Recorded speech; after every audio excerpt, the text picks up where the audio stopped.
찾으셨으면 우리 교독하시겠습니다. 창세기 1장 24절 제가 먼저 읽습니다. 하나님이 이르시되 땅은 24절 하나님이 이르시되 땅은 생물을 그 종류대로 내되 가축과 기는 것과 땅의 짐승을 종류대로 내라 하시니 그대로 되니라. 하나님이 땅의 짐승을 그 종류대로 가축을 그 종류대로 땅에 기는 모든 것을 그 종류대로 만드시니 하나님이 보시기에 좋았더라. 하나님이 이르시되 우리의 형상을 따라 우리의 모양대로 우리가 사람을 만들고 그들로 바다의 물고기와 하늘의 새와 가축과 온 땅과 땅에 기는 모든 것을 다스리게 하자 하시고, 하나님이 자기 형상 곧 하나님의 형상대로 사람을 창조하시되 남자와 여자를 창조하시고 함께 있습니다. 하나님이 하나님이 그들에게 복을 주시며 하나님이 그들에게 이르시되 생육하고 번성하여 땅에 충만하라. 땅을 정복하라. 바다의 물고기와 하늘의 새와 땅에 움직이는 모든 생물을 다스리라 하시니라. 하나님이 이르시되 내가 온 지면에 씨 맺는 모든 채소와 씨 가진 열매 맺는 모든 나무를 너희에게 주노니 너희의 먹을 거리가 되리라. 또 땅의 모든 짐승과 하늘의 모든 새와 생명이 있어 땅에 기는 모든 것에게는 내가 모든 푸른 풀을 먹을 거리로 주노라 하시니 그대로 되니라. 하나님이 지으신 그 모든 것을 보시니 보시기에 심히 좋았더라. 저녁이 되고 아침이 되니 이는 여섯째 날이니라. 아멘. 할렐루야. 오늘도 우리 예배 가운데 하나님 함께 하시는 줄 믿습니다. 오늘 말씀은 하나님이 천지를 창조하시니라 네 번째 시간으로 1절부터 19절은 첫째 날, 넷째 날 천지와 식물을 창조하신 내용이 나와 있고 20절부터 31절은 다섯째, 여섯째 날 동물과 사람을 창조하신 내용이 나와 있습니다. 이제 그 부분들을 뒷부분을 상고하도록 하겠습니다. 하나님께서 모든 생물을 창조하셨습니다. 20절에 하나님이 이르시되 물들은 생물을 번성하게 하라. 21절 모든 생물을 창조하시니 24절에 하나님이 이르시되 땅은 생물을 내라 하시니 그대로 되니라. 생물이라는 단어가 나오고 있습니다. 생물을 하나님이 다 만드셨다라고 했습니다. 이 생물은 다음과 같습니다. 자연을 구성하는 물질을 크게 이렇게 둘로 나누는데 생물과 비생물이 있습니다. 비생물은 생명이 없는 물체로 흙물, 공기, 빛 같은 것들이고 주로 첫 번째 날부터 네 번째 날 창조하신 내용이 되겠습니다. 그리고 생물은 히브리어 뜻으로 살아 숨쉬는 존재 이런 뜻인데, 그리고 우리 말도 똑같은 이런 의미가 되겠습니다. 생물은 이렇게 살아서 숨을 쉬고 활동하는 존재. 생물은 크게 동물, 식물, 미생물 이렇게 세 부분으로 나누는데 이 미생물은 작을 미자라고 해서 육안으로 볼 수 없는 세균과 같은 이런 작은 생명체들을 가리키는 뜻이 되겠습니다. 이제 하나님께서 첫째 날, 넷째 날은 식물을 빼고 해, 달, 별 이런 것들을 만드셨고 식물 외의 모든 생물은 다섯째 날, 여섯째 날 이렇게 만드셨습니다. 이 생물을 하나님이 만드셨는데 생물의 종류가 얼마나 되나 이렇게 자료를 찾아보니까 학술적으로 알려진 종만 150만 종이 넘는다라고 합니다. 그리고 사람이 탐사할 수 있는 영역에서도 아직 이게 학술적으로 규명이 되지 않은 생명체들이 많고 또 탐사가 이렇게 이루어지지 못한 부분은 더 많은 이런 부분이다라고 합니다. 한 전문가의 글을 보니까 이렇게 기록을 했습니다. 곤충만 해도 기록된 것만 약 80만 종 이상이고 1년에 몇백 종씩 발견되고 최대 예상은 550만 종 이상이라고 하네요 라고 하고, 해저에 사는 동물도 해저에 사는 생물도 아는 건 극소수이고 얼마나 많은지 가늠이 가능하냐 이제 이런 질문을 달아서 이렇게 전문가가 글을 올린 것을 보았습니다. 생물 넷째, 다섯째 날, 여섯째 날 만든 생물이 그렇고, 이제 식물을 또 생각을 해보면 이 식물은 셋째 날 만드셨는데 빛과 물을 창조하신 후에 해와 달보다도 먼저 식물을 만드셨다라고 나와 있습니다. 해, 달, 별은 넷째 날 만드신 것이고, 그래서 그 순서로 보면 식물이 존재하는 것은 해와 달의 빛이 없어도 다른 종류의 빛이라도 빛이 있고 물이 있고, 그러면 이 식물은 존재할 수 있다라고 보겠습니다. 해와 달의 빛이 있기 전에 이것들이 존재했으니까 그렇게 보는 게 맞을 것 같습니다. 자료에 보니까 인류는 10년 뒤에 달에 우주기지를 만든다라고 합니다. 달의 자원을 개발해서 육지로 우리 지구로 가져오고 달에서 더 먼 이런 별들에게 도달하기 위해서 전진기지를 만든다라고 이렇게 나와 있는 것 보았습니다. 지금까지 달 탐사를 통해서 달에 물이 있다는 것과 산소가 있다는 것과 또 수소가 있다는 것과 이런 것들을 이렇게 확인이 되었고, 그래서 과학자들은 달에 식물성의 생명체가 있다 이렇게 확신을 하는 글을 보았습니다. 근데 화성에도 똑같은 이런 달과 같은 이런 조건이 된다라고 하는 것도 보았습니다. 그래서 만약에 그 조건이 맞으면 이 달에도 식물성의 생명체가 있을 수 있는 것이고 다른 별에도 식물성의 생명체가 존재할 가능성이 열려 있다라고 하겠습니다. 알론 머스크가 우주기업 스페이스 X를 이렇게 이제 2026년부터 정식으로 이렇게 운영을 한다라고 합니다. 스페이스 X의 주 목적은 우주 왕복선을 운행하는 것인데, 그래서 우리가 비행기 타고 다른 나라 다녀오는 거하고 똑같이 이제 우주선을 타고 다른 별을 갔다가 올 수 있는 이런 시대가 우리 눈앞에 왔다라는 것입니다. 스페이스 X에 대해서 어마어마한 이런 투자가 이루어지고 있습니다. 이 가능하다라는 것이죠. 불언간 달에도 가고 화성에도 가고 거기에 이렇게 여행객들이 방문할 정도가 되면 이제 그때 하나는 꼭 있을 것 같은데 뭐가 있을 것 같습니까? 식물원이 있을 것 같아요. 달에 있는 식물들을 갖다가 모아다가 놓고 이게 달에서만 발견된 식물이다라고 이렇게 아마 구경시키지 않을까. 화성에도 가면 그게 있지 않을까 그렇게 생각합니다. 여러분 건강 잘 지키시고 우주선 타시고 여행도 많이 하시기를 바랍니다. 그런 시대가 진짜 머지않아 오리라 이렇게 기대를 하게 됩니다. 그런데 이런 것을 보면서 이 생물 창조하신 생물계의 이런 하나님의 창조의 이런 역사를 보면서 사람이 아무리 발달하고 과학이 아무리 발전해도 아는 것보다 모르는 게 1000배 만배 더 많다라는 것이죠. 발견한 것보다 발견하지 못한 게 1000배 만배 더 많다라는 것과, 그래서 우리가 알게 되는 게 하나님은 참 무궁무진하시고 광대하시고 전지전능하신 하나님, 그 모든 생명체들을 만드시고 또 보존하시고 지키시는 분이 하나님이시니 그 하나님의 크심을 사람이 측량할 수가 없다라는 것입니다. 존 뉴턴이라는 과학자 알지 않습니까? 만류인력의 법칙을 발견한 사람인데 그 외에도 많은 큰 업적을 남겼는데, 어떤 분이 이 존 뉴턴에게 이렇게 큰 업적을 남기셨는데 소감이 어떻습니까? 라고 물었다고 합니다. 그러니까 존 뉴턴이 하는 말이, 저 바닷가에 가면 엄청난 모래사장이 있는데 그 중에 모래 하나를 들어 올려서 감상하는 그 정도밖에 내가 한 일은 되지 않습니다. 미지의 세계가 얼마나 많은지 모릅니다. 이렇게 대답을 했다라는 것입니다. 정말 위대한 과학자가 그렇게 대답을 했다면 우리는 뭐 더 말할 것도 없겠다 싶습니다. 로마서 11장 33절 같이 함께 읽겠습니다.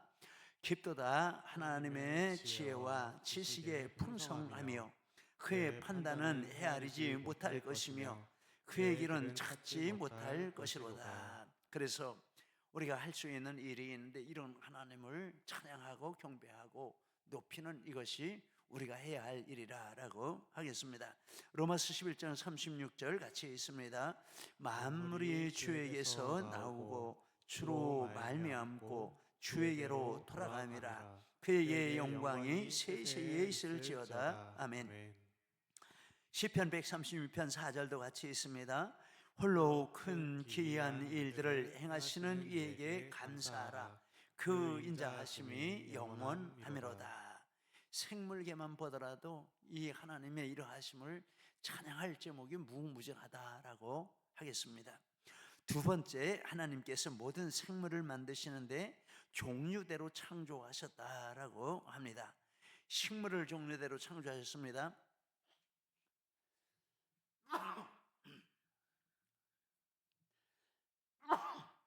아이고. 11절 12절 우리 같이 읽겠습니다. 하나님이 이르시되 땅은 풀과 씨 맺는 채소와 각기 종류대로 씨 가진 열매 맺는 나무를 내라 하시니 그대로 되어 땅이 풀과 각기 종류대로 씨 맺는 채소와 각기 종류대로 씨 가진 열매 맺는 나무를 내니. 예, 채소를 만드는데 나무는 나무 종류대로, 또 나무 아닌 식물들은 또 나무 아닌 식물들의 종류대로 만드시고, 어류와 조류도 종류대로 창조하셨습니다. 21절 같이 있습니다. 하나님이 큰 바다 짐승들과 물에서 번성하여 움직이는 모든 생물을 그 종류대로, 날개 있는 모든 새를 그 종류대로 창조하시니. 이 어류, 조류 다 종류대로 만드셨고, 또 육지의 생명체도 종류대로 만드셨습니다. 24절 25절에 있습니다. 하나님이 이르시되 땅은 생물을 그 종류대로 내되 가축과 기는 것과 땅의 짐승을 종류대로 내라 하시니 그대로 되니라. 하나님이 땅의 짐승을 그 종류대로, 가축을 그 종류대로, 땅에 기는 모든 것을 그 종류대로 만드시니. 종류라는 말이 나오는데, 이 생물을 저는 이 분야에 잘 몰라서 이렇게 자료를 이렇게 찾다 보니까 좀 미진한 부분도 있겠습니다만 이해해 주시고, 생물이 이게 분류 체계가 있더라고요. 보니까 7개로 크게 나누는데 개, 문, 강, 목, 과, 속, 종, 이렇게 7개로 더 많이 이렇게 나누는 경우도 있고, 보편적으로 7개로 이렇게 나눕니다. 그래서 생물계는 동물, 식물계 다 합해서 이런 분류법을 따라서 이렇게 분류를 하는데, 이 공통점이 많은 것을 이렇게 공통 분모로 해서 이렇게 그룹을 만드는 것이죠. 그룹을 만드는데, 개는 이제 가장 이제 크게 만든 단위입니다. 말하자면 식물계, 뭐 동물계, 뭐 이렇게 이제 하는 것이죠. 그 다음에 이렇게 개, 문, 강, 목, 과, 속, 종인데, 예, 뒤로 갈수록 더 이렇게 좁은 공동점을 가지고 이렇게 묶는 것입니다. 예, 과라는 걸 우리가 알지 않습니까? 뭐 고양이과 그러면 고양이과에는 고양이가 있고, 또 호랑이가 있고, 표범이 있고, 뭐 그렇게 이제 알고 있습니다. 그래서 고양이와 성격이 비슷하고 몸 구조가 비슷한 그런 게 이제 과입니다. 개에서는 뭐 엄청 이렇게 좁게 이렇게 한 거죠. 종은 맨 나중에 있습니다. 그래서 종은 성경에서 종류대로라고 했는데, 그게 이제 바로 맨 마지막에 종에 해당이 되는 것이고, 그런데 개 안에도 엄청난 분류가 있습니다. 또 문 안에도 엄청난 분류가 있고, 그래서 이 7개를 이 분류한 대로 다 하면 수백 가지가 된다는 것입니다. 그만큼 복잡하다 그런 뜻이죠. 그런데 어쨌든 성경의 이 종류는 분류책의 맨 끝에 있는 좀 가장 세분화되어서 이렇게 구별하는, 그것을 가리키는 의미로 쓰였습니다. 종이라고 할 때, 종류라고 할 때 그것이 규정하는 기준이 있는데, 서로 번식이 가능하고 서로 간에 자발적으로 번식 행위를 하고, 그렇게 해서 나온 후손이 번식 능력이 있는 물이 이 종이라는 것을 이렇게 규정을 지었습니다. 그래서 식물의 예를 들면, 벌이 백꽃가루를 장미꽃에 묻혔다고 해서 장미꽃이 백꽃을 피우고 백꽃 열매를 맺는 건 아니죠. 배를 맺는 건 아니죠. 아무리 갖다가 묻혀도 소용이 없어요. 장미꽃은 장미꽃에 같은 거기에 가서 해야 꽃도 피우고 열매를 맺고 그렇게 한다라는 것은 다른 종이기 때문에, 식물이라는 식물계에는 같지만은 종에 가서는 같이 할 수 없는 특징이 있다라는 것이죠. 종이 다르다라는 것입니다.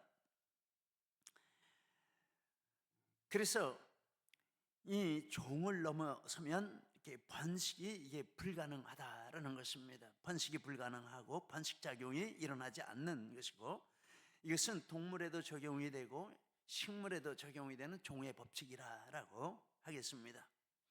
그런데 이 개에서부터 종까지 이렇게 크게 나누어도 7개의 건널 수 없는 장벽이 있는 것이고, 그리고 개에도 여러 가지, 종에도 여러 가지 해서 다 합하면 수백 개의 장벽이 있는데, 그걸 이렇게 넘어가는 게 다 하나하나가 다 불가능한 그런 장벽으로 하나님이 이렇게 세워놓으셨다라는 것을 과학자들이 발견을 한 것이죠. 발견을 했는데, 그래서 얻을 수 있는 결론이 하나 있는데, 진화로는 불가능하다, 이런 결론을 얻을 수 있습니다. 진화로는 단세포에서 다세포, 다세포에서 어류, 어류에서 조류, 조류에서 양서류, 어류에서 양서류, 양서류에서 조류, 조류에 척추동물, 척추동물 인간, 이렇게 됐다 하는데, 그럼 단세포에서부터 시작해서 인간이 될 때까지 어마어마한 수백 개의 불가능한 장벽을 통과해 나와야 되는데, 이 하나님이 세우신 불가능한 법칙입니다. 이걸 넘어갈 수가 없다라는 것입니다. 이 분야에 타고난 인재가 나와서 성경 진리를 확고하게 증명해 주면 참 좋겠다, 이런 생각을 하면서 성경을 보니까 이제 하나님이 이렇게 종류대로 만드셨다라고 말씀을 하시고, 만들어 놓고 하나님이 하신 일이 있는데 보시기에 좋으셨다라고 말씀을 합니다. 21절 같이 있습니다. 하나님이 큰 바다 짐승들과 물에서 번성하여 움직이는 모든 생물을 그 종류대로, 날개 있는 모든 새를 그 종류대로 창조하시니 하나님이 보시기에 좋았더라. 종류대로 만들어 놓으시고 보실 때 하나님이 좋으셨어요. 두 번째 하신 일이 있는데, 생육하고 번성하라, 축복을 주셨습니다. 22절 같이 있습니다. 하나님이 그들에게 복을 주시며 이르시되 생육하고 번성하여 여러 바닷물에 충만하라, 새들도 땅에 번성하라 하시니. 그래서 하나님이 종류대로 만드시고 보시기에 좋았어요. 종류대로 그렇게 질서를 지키고 있는 게 보시기에 좋았고, 그리고 축복하셨네. 그 종류 안에서 종류끼리 번성하라, 이런 축복을 해주셨다라는 것입니다. 이제 이런 생물계에 대해서는 그렇고, 이 부분을 이제 우리 자신에게, 제 자신에게 이렇게 적용을 시켜보니까 하나님이 우리에게도 주신 그 영역이 있습니다. 삶의 영역도 있고 사역의 영역도 있고 다 영역이 있습니다. 말하자면 종류대로 이렇게 창조하셨다라는 걸 우리에게 적용해 보면, 우리 각자에게 그 삶의 영역이 있고 신앙의 영역이 있는데, 말하자면 그 영역에서 하나님 앞에 충성하는 것이 하나님 보시기에 좋고, 이렇게 충성할 때 하나님이 그들을 축복하신다, 이렇게 적용을 해보았습니다. 시편 101편 6절 같이 읽겠습니다. 네, 시편 말씀 같이 있습니다.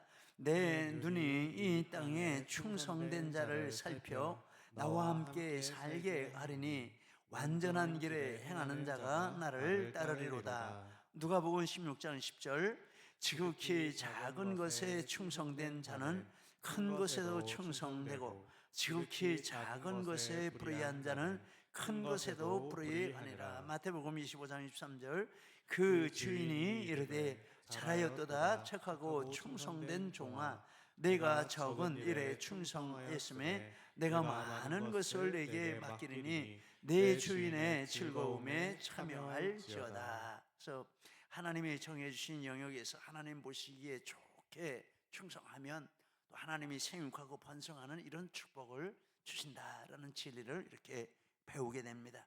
주님께 이와 같은 축복의 말씀을 듣는 우리 모두가 되시기를 축복합니다. 세 번째, 하나님께서 사람을 하나님의 형상대로 창조하셨습니다. 이렇게 생물을 다 만드신 후에 가장 마지막 단계에 이렇게 사람을 만드셨는데, 사람을 만드실 때는 특별히 하나님의 형상대로 만드셨다라고 합니다. 27절 같이 읽겠습니다.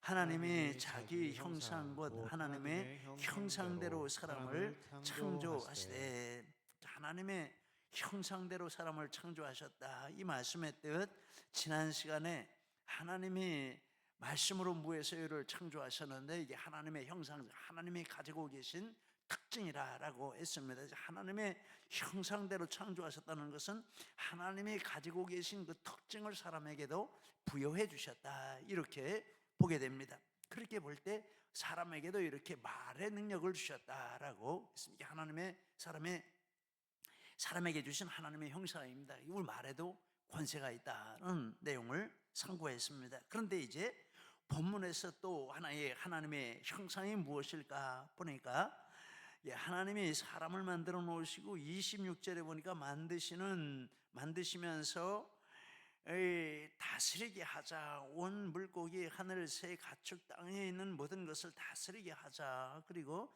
28절에도 만드시고 나서 모든 것을 다스리라, 생물을 다스리라. 그래서 이 다스리는 이 능력을 주신 것이, 이것이 하나님의 형상이다라고 하겠습니다. 어디를 가도 사람이 동물을 다스리고 식물을 다스리고 모든 것들을 다스리지 짐승이 사람을 다스리는 경우는 없습니다. 왜 그렇습니까? 사람에게 하나님의 형상이 있다라는 것입니다.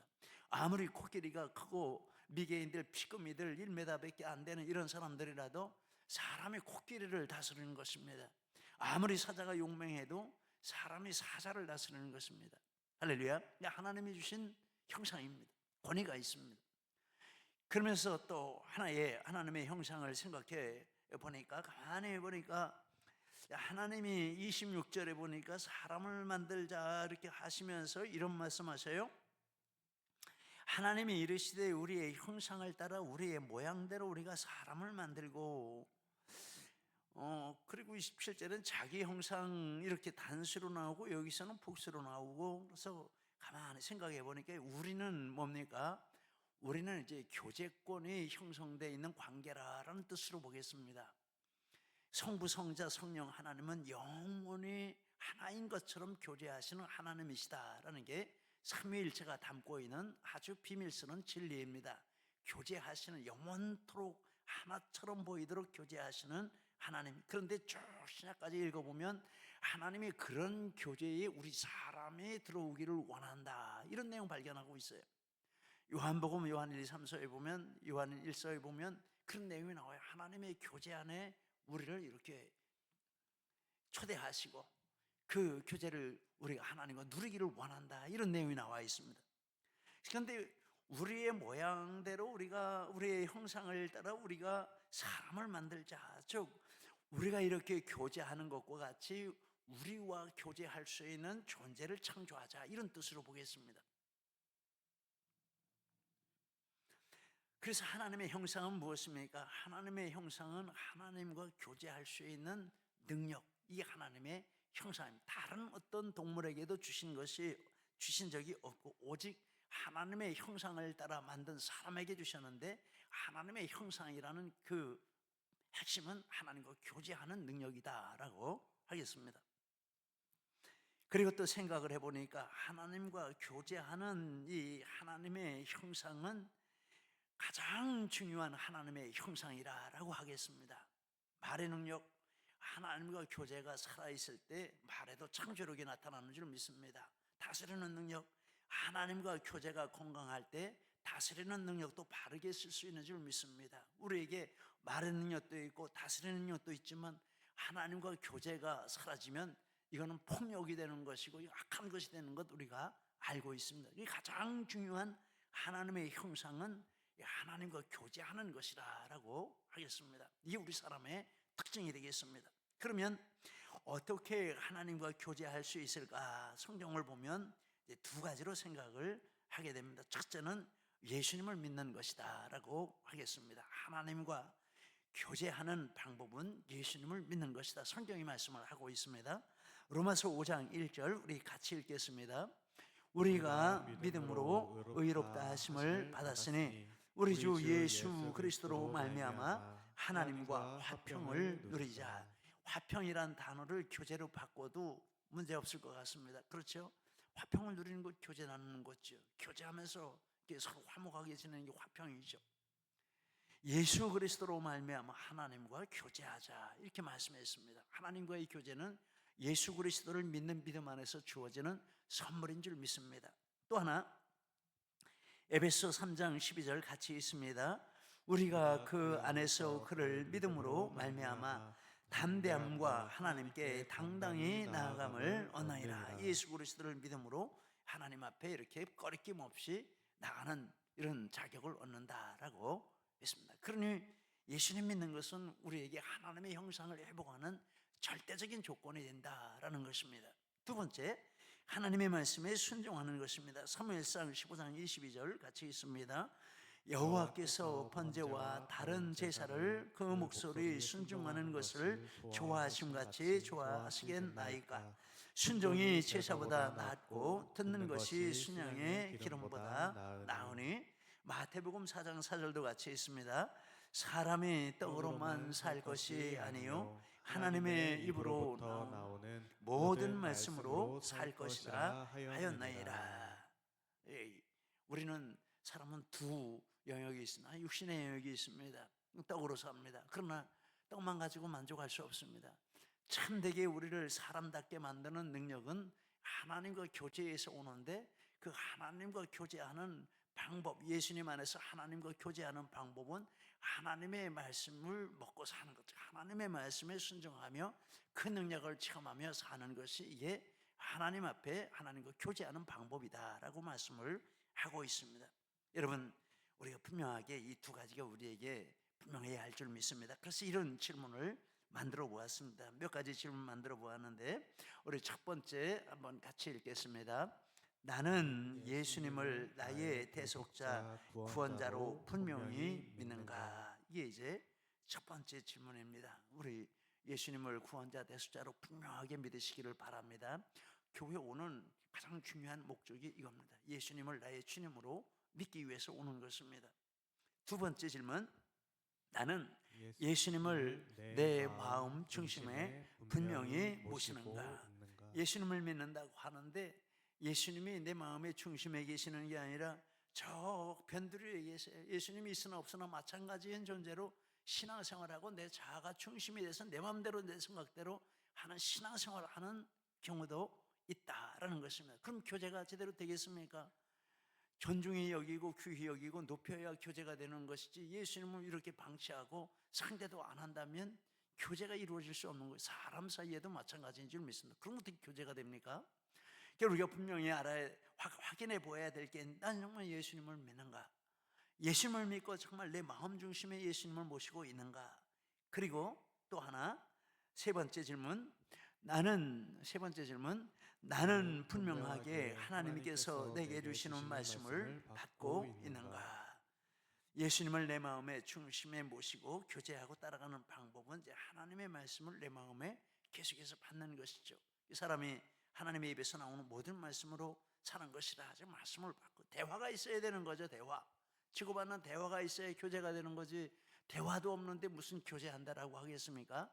마지막으로 네 번째, 나는 하나님께서 내게 주신 말씀을 순종하고 있는가? 그래서 대화만 가지고 또 되는 것이 아니라 정말 내가 요청받은 것이 있으면 거기에 대해서 반응을 보이고 행동으로 나타내야 진정한 교제가 될 수 있다라는 것입니다. 그 네 가지 질문을 이렇게 생각을 해보았습니다. 우리 각자 나에게 한번 질문을 던져보고 한번 여기에 대해서 내 대답이 어떤지 한번 고민해 보시기를 바랍니다. 아까 말씀드린 존 뉴턴이 있는데 이제 연로해서 말도 제대로 할 수 있는 상황이 못됐고 기억력도 사라지게 됐습니다. 총명한 과학자, 위대한 과학자였지만 그 지식도 다 사라지는 때가 있는 것이죠. 또 젊었을 때는 건강했겠지만 이제 연로해서 건강도 사라질 때가 있는 것이죠. 기억력도 사라지고 건강도 사라지고 말을 제대로 못하는 상태에 있는데, 사람들이 존 뉴턴에게 질문을 했습니다. 당신이 기억하고 있는 말, 당신이 기억하고 있는 이름, 한번 말할 수 있는 게 있으면 말해 보십시오. 그러니까 뭐라고 말을 했을까요? Jesus is my savior, 이런 대답을 했다라는 것입니다. 예수님이 내 주님이시다. 얼마나 놀라운 축복의 말씀입니까? 정말 위대한 과학자이고 겸손한 과학자인데 그에게 끝까지 남아 계시는 분은 예수 그리스도시다라는 것입니다. 이게 하나님의 형상입니다. 이 땅에서 우리는 하나님의 형상을 붙들고 영적으로 살아있는 삶을 살고 또 이 세상을 떠나갈 때 그 하나님의 형상을 붙들고 우리는 예수님 손잡고 천국에 가는 줄 믿습니다. 이와 같은 하나님의 형상으로 충만한 우리 모두가 되시기를 예수님 이름으로 축복합니다. 기도하시겠습니다.